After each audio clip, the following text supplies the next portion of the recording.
Good afternoon. My colleagues and I remain squarely focused on achieving our dual mandate goals of maximum employment and stable prices for the benefit of the American people. While the unemployment rate remains low, it has edged up. Job gains have slowed, and downside risks to employment have risen.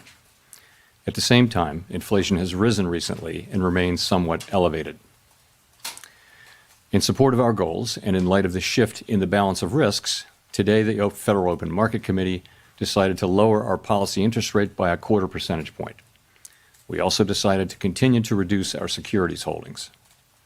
I'll have more to say about monetary policy after briefly reviewing economic developments.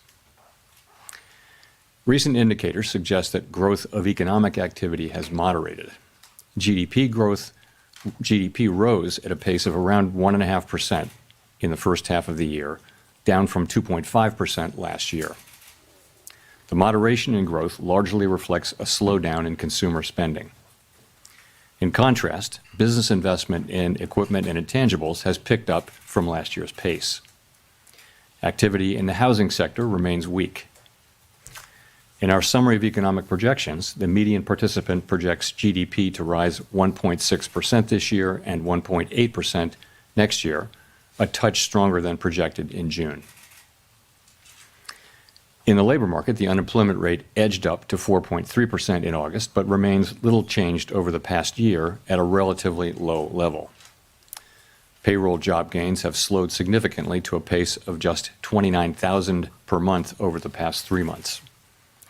A good part of the slowing likely reflects a decline in the growth of the labor force due to lower immigration and lower labor force participation.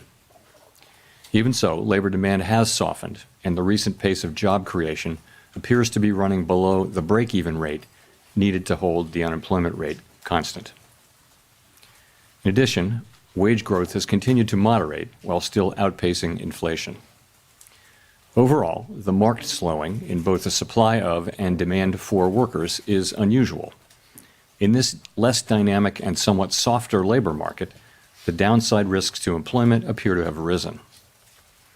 In our SEP, the median projection for the unemployment rate is 4.5% at the end of this year and edges down thereafter. Inflation has eased significantly from its highs in mid-2022, but remains somewhat elevated relative to our 2% longer-run goal.